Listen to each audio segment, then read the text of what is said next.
what America was and what it can become. This is Liberty Town Hall. Appreciate you spending some time with us today. Also appreciate my friend Bill Sage being here. Technically a politician, but realistically, Bill is a gentleman that is really a statesman and a patriot, and you're going to see why as we get into some things today. One, you may have heard about. If you haven't, we want to give you a definition of what's going on. Have you ever heard of the National Defense Authorization Act? Normally, it's basically a big funding mechanism, how the United States takes and funds the military. This particular one that we're going to talk about had a little different stuff put into a few sections. Bill's here to talk about it with us. How you doing, sir? Good, sir. How you doing, Greg? Very good. I appreciate you being here. It's an honor to be on your show, Greg. Well, first off, what is the National Defense Authorization Act for those who aren't familiar? Basically, the National Defense Authorization Act is an act that Congress has to pass every year in order to fund our military forces around the world. You know, buy groceries, weapons, et cetera, et cetera.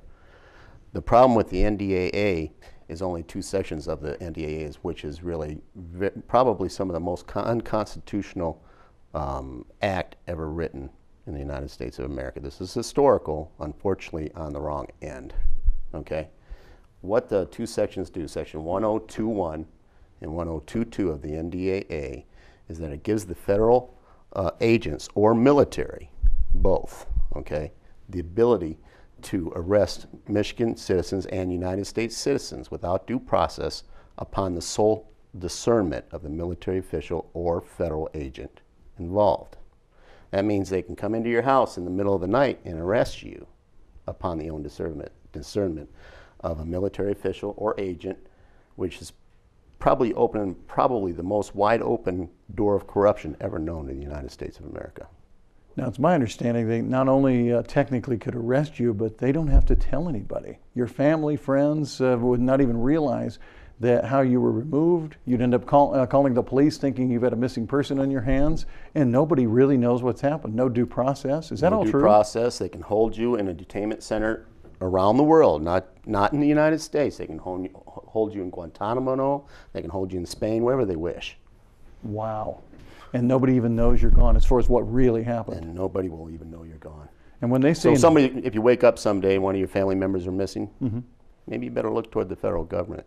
So they're talking about, and this is an indefinite detention. This is indefinite detention. What happened on December 31st, 2012, as our commander, actually our chief executive of the country, on December 31st, 2012, became the commander-in-chief of the United States of America by signing the National Defense Authorization Act 2012. For year 2012, in 2011 he signed the bill. You brought it up in making that distinction. What's the difference? Well, as of December 31st, on the signature, 2011, on Obama's signature, it turned the United States into a battlefield, okay? Now, under being a battlefield at this point, we are now under Obama's own admission under the law of war. So now you have a conflict. When you have individuals out there running the streets of America, you have a conflict between what is the law of war and what is constitutional law. Now, a military man roaming the streets of Allegan County, where I live, comes down the street and tries to arrest one of our people. I'm not going to consider law of war. I'm going to consider constitutional law. So it's a matter of, at that point, it's a matter of interpretation of the law, and it depends on the individual and the ideology of the individual, how that law is interpreted. So it could cause a real ruckus on this one, couldn't it? It's deep. Yeah, it's definitely deep. And it includes a wide range of individuals. You know, under Section 1022, now they say under Section 102, they say that it doesn't include American citizens, but later on, Section 1022 states that it includes Taliban, Al-Qaeda, associated forces, right? Yep. Now, what's an associated force? That could be almost anything. You could decide what an associated force is. The individual military official or the federal agent can decide what that is. It depends on who's interpreting it. And if you look on the FBI site, as we did at your radio station, what did it say, Greg? I can't remember the exact thing, but it refreshed my memory on that one. It said possible terrorists are Christians. Yes, that's correct. Okay. Military men returning from Iraq war, Tea Party activists, people with conservative bumper stickers. Need I say more? You can probably add to that because I can't. This old computer can't quite remember everything. Well, and also in other writings, veterans have been considered potential terrorists.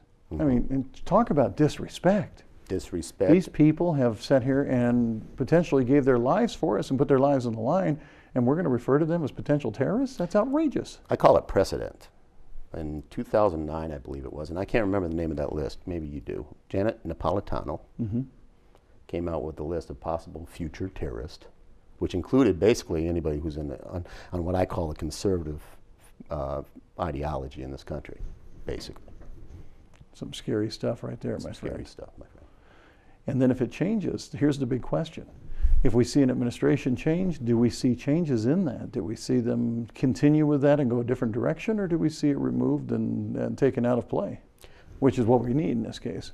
I think it was back in June, Justin Amash from 2nd District, he's 2nd District, I believe, isn't he? I believe. Congressional. Yep. And Congressman Smith, it was called the Smith-Amash Amendment, tried to repeal and tried to repeal that amendment, okay? That tried section, to get rid of Section 1021 and 1022. But it failed by, I believe it was five votes failed. So it makes you kind of wonder who our congressmen are working for. We the people of the United States of America? Or we the people of the New World Order? I'm not too sure, to be honest with you, Greg. I'm not certain either. I think we have to ask that question, though, Bill. I mean, these are the kind of questions we need to be asking. Yes, sir. We're starting to hear some congressionals that are starting to regret their decisions of supporting this and so forth. I mean, a lot of them they claim they got bad advice, got bad counsel, and now they're looking back and trying to figure out what to do. But when you've got that much egg in your face, it's tough. It's tough to wash it all off, I hate to say it. Yes. We're going to talk more when we continue. My name is Greg Marshall. Appreciate you being here. Stand by. There's more Liberty Town Hall on the way.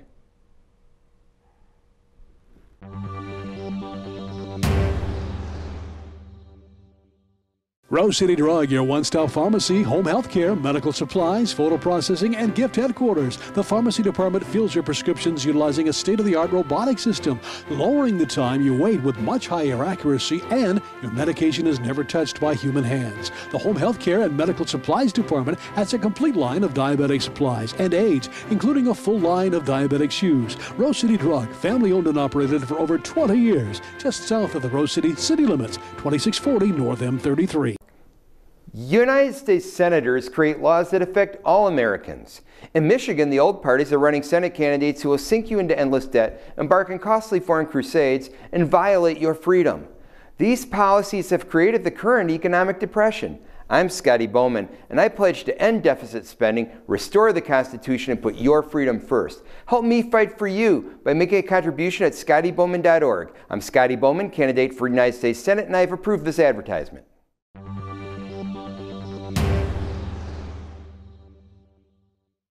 Continuing our conversation on the National Defense Authorization Act, the concerns about it, and why you should be concerned too.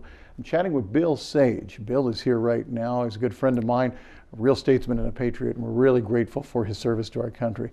Bill, you've had a lot of concerns about the National Defense Authorization Act. Now, in case somebody hadn't been tuned in before and just now is, let's explain real quick, give a quick definition. What is the National Defense Authorization Act? And in the case of what we're dealing with right now, why the concern? Greg, the National Defense Authorization Act was passed on December 31st, 2011. And the main, which it is a good act, is to appropriate funds for our military forces. The bad part of the NDAA is Section 1021 and 1022, which gives the military and federal agents the ability to arrest American citizens without due process. That's upon the sole discernment of the military official involved or the federal agent. Now, for those who aren't familiar, due process is basically the right of an attorney, the right to a defense, so forth like that. Speedy trial. Yep, speedy trial, the whole bit. Yep. So, with the concerns in those sections of the NDAA, you mentioned to me in our previous conversation Justin Amash of Michigan, and who is the other congressman? Smith, and I can't remember what state, but it's Smith-Amash Amendment. And they tried to get those sections of the NDAA kicked out. Repealed. Yep. Unfortunately, it didn't happen. They fell short by a few votes. A few votes, maybe 5, I believe it was. Don't quote me on that, Greg, but I believe. So what do we do at this point? I mean, are we just stuck? I mean, what do we as Americans do? Currently, in our state, now we've come out with a system that I believe is making a lot of headway. okay? And it's under We the People of Liberty and Freedom PAC, all right? And what we've done, we have a legislator in Michigan. His name is Representative Tom McMillan. Has came out with a bill, and what that bill does, it makes it illegal for any state official or National Guard to assist the federal government in any action under Section 1021, 1022 of the NDAA, which is any action under investigation or arrest, which will make it illegal. And we're supporting that bill. I'm a commissioner from Allegan County, and we did a resolution which nullifies the AUMF after it's over. Now, AUMF is Authorization of Use of Military Force. That was signed back in 9/11, okay, 2001. And what that did, it dealt with Al-Qaeda forces only and any associated forces that were tied into 9/11. What the NDAA does under Section 1021 and 1022, it gives the ability of the federal government to include everybody after 9/11 and not just Taliban and forces associated with 9/11 attack on the United States of America. And what we're trying to do, we've created a resolution. You can see it on the website, the blog spot I call it actually. And what we've done here in this state, we've started sending resolutions into county commissioners where they're passing the commission that repeals after the war is over in Afghanistan, AUMF, okay? And it also asks the sheriff department not to assist in any arrest or investigation of any county citizen under Section 1021 and 1022 of the NDAA. It's important, okay? Real important. And it also asks to support Tom McMillan's bill, HB 5768. Now, the whole idea, now this is a national program. This can be done in the other states as well, and we're hoping that other states will follow suit. Currently, we've got action going in about 11 counties. Now, you guys in your county are supposed to start some action too in the near future in order to get these resolutions passed. Now, we have resolutions for Republican Party, we have resolutions for Tea Party groups, we have resolutions for several groups, and these resolutions are actually sent to Obama, Boehner, Reed, right? Local representatives of the state, the governor, right? And then the majority leader in the Senate, state Senate, and the majority leader in the House of the state, any state given. So it's a real potent deal, and we currently, you know, one of the biggest counties in the state just passed our resolution in their committee hearing. Okay, now it's going to go on to the floor of the Board of Commissioners. And they passed it unanimously. And the interesting point was, you know, this board was made up, I presented the resolution to him myself, Dennis Marburger, who's my cohort in a lot of this action, and presented the resolution to this committee on the board. And half that board was actually Democrats, and half was Republican. Now, well, this is a nonpartisan issue. I mean, this can affect anybody. I mean, this could be, if it stays on the books, can be used by president after president and officials after officials in perpetuity. So it doesn't matter who's in the executive or which party's in control. This is a concern for everyone. Barack Obama, on December 31st, made a statement, and he admitted to this National Defense Authorization Act being unconstitutional. Now, Barack further went on to say that although it could be interpreted in an unconstitutional manner, that he would never, and his administration would never interpret the NDAA Section 1021 and 1022 in an unconstitutional manner. Let me ask this question. Even if you believe that, and I'm not sure I do, but even if you believe that, and let's pretend that it happens that way, that he never uses it. I mean, the bottom line is it's always on the books. We don't know. We've got a pretty good idea of who's going to be elected president in 2012. We don't have any idea who's going to be elected president in 2016 or 2020 or 2024. And so giving this kind of power to the executive branch is a frightening concept because of that, because you don't know what's going to happen tomorrow. In the last 3.5 years, Greg, there has been a record amount of executive orders. I believe it's 135 or 133. Now, the previous president, Bush, his record was 30, which at that time was a record for executive orders, okay? And what this is building up to, the executive branch is starting to get way too much power. This is supposed to be a 3-branch form of government, okay? And under the NDAA, it passes an overwhelming amount of power to the President of the United States of America. The American people should be alarmed, and everyone should be doing their part to fight against this action. Absolutely, they should. Appreciate you spending some time on this subject. I hope you'll learn more. Start doing some research on NDAA, or National Defense Authorization Act, for yourself. We're in the age of information. It's pretty easy to look this stuff up. You saw Bill's website up on the screen moments ago, and you can go ahead and check that out as well. What's it again, Bill? Wolfpack? Yeah, Wolfpack's wolfpack.blogspot.com. That sounds good to me. I appreciate it. Thanks for watching. We'll continue. This is Liberty Town Hall.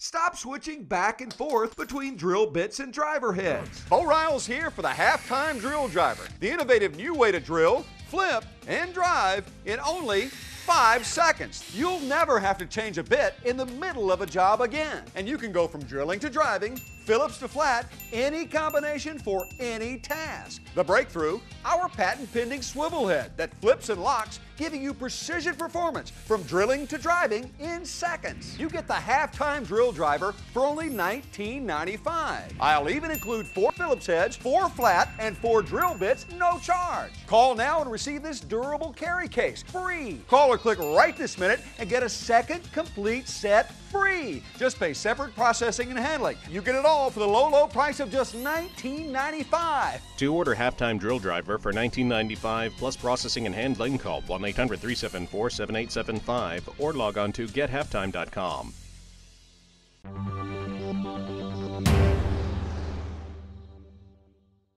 Thanks for watching Liberty Town Hall. An old friend of the program is back today, Dr. Gary Biggs, who is the pastor of Landmark Baptist Church in Petoskey, Michigan. Dr. Biggs also is a radio talk show host. Welcome back to Liberty Town Hall. It's good to be back. Thanks, sir. You know, a lot of people have talked about this as a secular nation. President Obama has said that America is not a Christian nation. It's not a Hindu nation. It's not named a whole big list of things that it's not. Was he right? He's a treasonist. Why would I believe him? In this particular way as well? Yes, sir. How so? America is inherently a Christian nation. The United States Supreme Court has ruled it so on several occasions, and for him to say it's not is him trying to simply say, I want it differently than it is. And just because he wills it doesn't make it so. Let me ask you about that. We can't read his mind, but based on what you see and so forth, and I'm going to ask you to surmise as best you can. Okay. Do you believe that it's lack of education or a different kind of education he received, say in college or what have you, that leads him to that conclusion, or do you think it's something else? I think it's religious indoctrination. I have not been convinced yet that he is not Muslim. He says he went to Christian school at a place for a while and all these things, but when the when the Pledge of Allegiance was said, or national anthem was played, he would not put his hand over his heart for the civilian salute. Military salutes to the corner of the glasses or the brim, but civilian salutes over the heart. He wouldn't do that. And I've seen several pictures of different instances that way.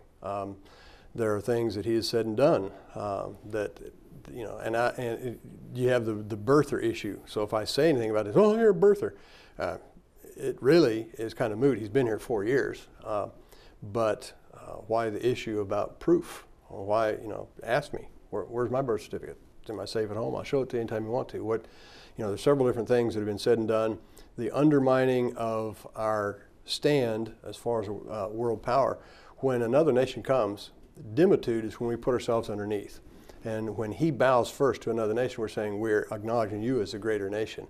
And I disagree with that. I believe that's against and having spent 12 years in the United States military, that bothers me greatly. You've studied a lot about how the founders' thoughts are on religion, also on how the country was put together and so forth. Do you believe this was a Christian nation from its founding? Well, Benjamin Franklin said, can a sparrow fall without the notice of God, and can a nation rise without the aid and assistance of that deity? I believe it is. A lot of people want to blame Thomas Jefferson for trying to put in separation of church and state. No legal document in the United States has it. It's one letter that Jefferson wrote saying that he didn't want there to be a state church. I don't either, nor should there be a government rule over the church. I think that phrase, separation church-state, means government stay out of the church, not church stay out of the government. And so based on what I've studied, and from what all I've found, Patrick Henry, Thomas Jefferson, all the signers of the Declaration of Declaration of Independence, all those founding fathers, all had credence as far as their Christian faith. What were they afraid of? Sure. What were they afraid of in particular? Obviously, they tried to do a separation to keep government out of church. Oh. Why did they do that? What was the concern? I'm sorry, I thought you meant what were they afraid of, meaning, but I see what you're saying. They wanted a place where we could be free to practice our religious faith without having a government entity come down and say, you may not do that, or you will worship this way.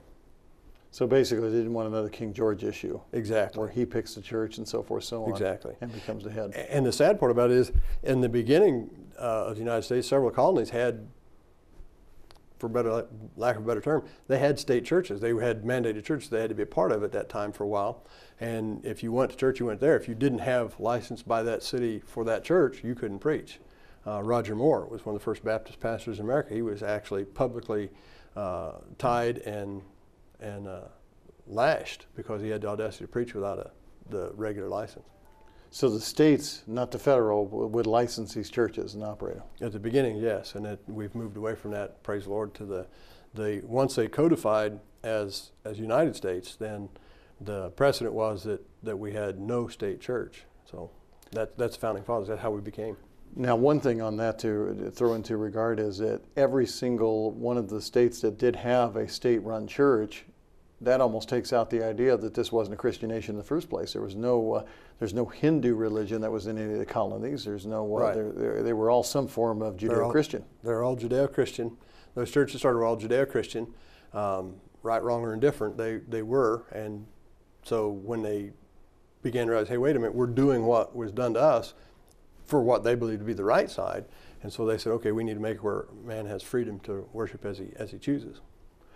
As you look back on some of the things that the founders said on these kind of topics, is it getting tougher to find? It seems like to me that revisionist history is happening when it comes to the founding of the country, something fierce, especially when it comes to the founders. I want to get your thought on that.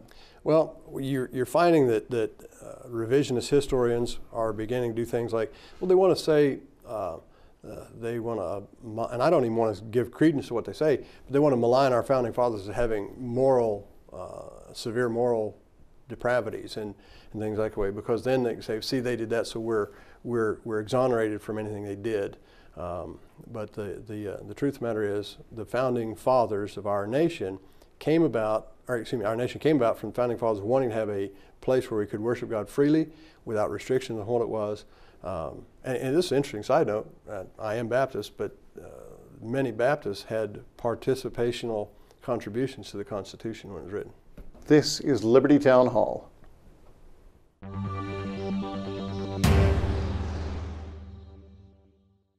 Tired of faded bumpers, foggy headlights, weathered, sun-damaged vehicles? Introducing Wipe New, the world's longest-lasting solution for restoring and protecting your vehicle. And we guarantee it to last for years. We applied Wipe New to the driver's side of this vehicle. We then sent this car through over 100 powerful car washes. Wipe New never faded or washed away, proving that the results will last for years of real-world environmental exposure. I don't think I've ever seen it, Brando. I got it about 2 years old, and I've never seen it shine like this. Don't spend a fortune on temporary fixes. Order now and we'll double the size. That's enough for 2 cars. There's still more. Order now and get the Pro Detailing Kit with the Headlight Applicator bonus. Just pay separate shipping and processing. Order now and get it all, plus a 2-year guarantee. To get your Wipe New detailing kit, call 1-800-481-5617. Wipe New comes with a 2-year money-back guarantee and is not available in stores, so call 1-800-481-5617 today.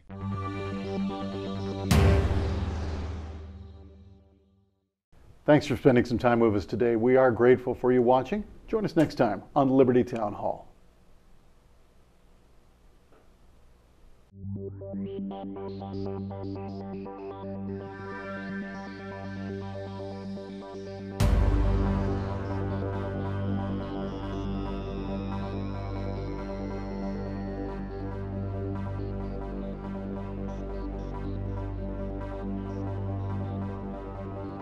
I pray to heaven to bestow the best of blessing on this house and on all that shall hereafter inhabit it.